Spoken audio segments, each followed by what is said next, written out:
Hey Queen, are you still studying for the DET? Hurry up. Just joking. This is a safe space sometimes. Today we're talking about task 13, identify the idea. More reading! Awesome. But this, I think, is very clear. In the current guide, it says there's about 6 questions. Now, Duolingo recently changed some things on the test. I think they added a couple of tasks, which means that might change the number of questions for, the other tasks, but probably not that much. So we'll just say for now, there's about 6 questions for this task. And this section is about 7 or 8 minutes. And here's our first example, or what it looks like. Bam! It's basically a big multiple choice question with 4 choices. Now, this is a main idea question. So basically, you're looking for one sentence that summarizes the whole paragraph or passage. That means if the sentence you choose is too detailed or too specific, it's probably wrong. We are looking for the big idea here, general.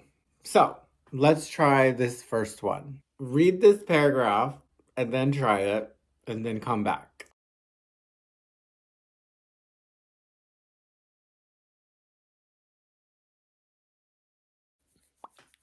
Did you pick the first choice? Good.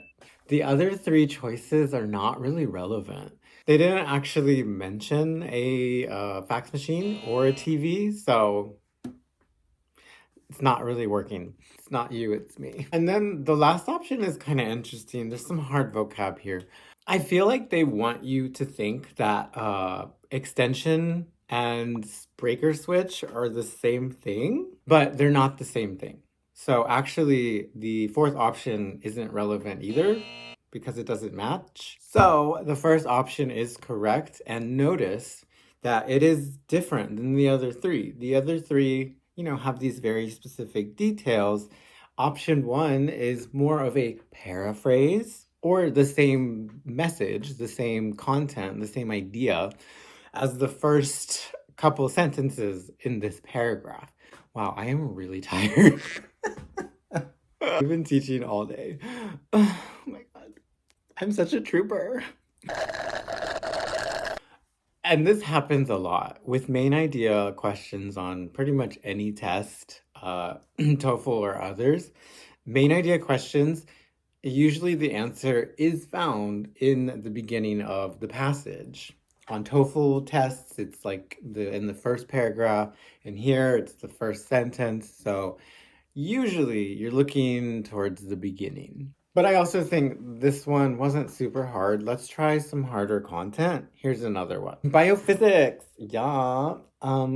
Just a little light reading. Try this one and then come back.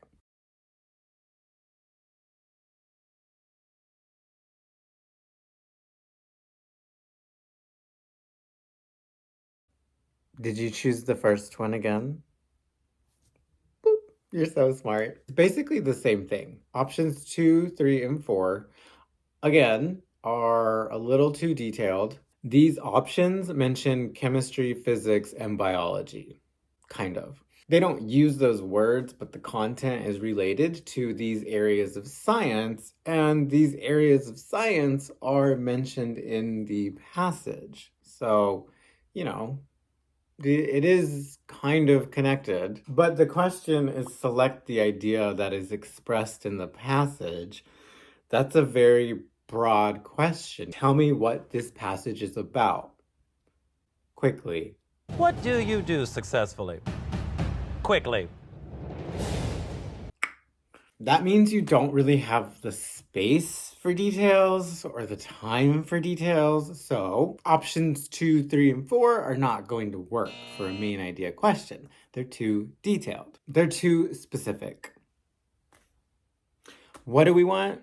Something general. And when do we want it? Now, ho. So this is a simple video, but just remember, main idea, take out answers that are too specific. 2, we're looking for a 1-sentence summary. 1 sentence that sums up everything in the passage generally. And finally, you can usually find the answer, or you can usually, find a good. And finally, really pay attention to those beginning sentences, the first, the second, the first part of the reading passage. So that's usually where you're going to find, that's usually, what accent was that?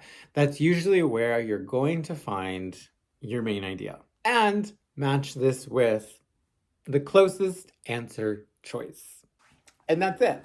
So if you want to practice this, good news, this is not like some new idea for tests. Like main idea questions have been around since I was, an adorable little boy.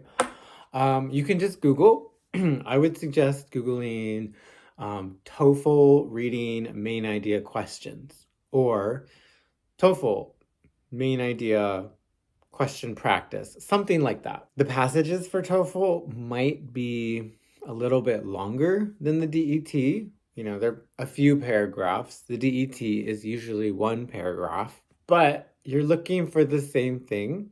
You're training the same skill. One sentence that summarizes a whole lot of words. And if you look at enough practice questions, then it's pretty easy to see the answer. It's not like the others. Okay? Okay. This was so great. Thank you so much for stopping by. Always great to see you. But I do, however, need to go make my chicken parmesan so you can see yourself out. Okay. Toodles!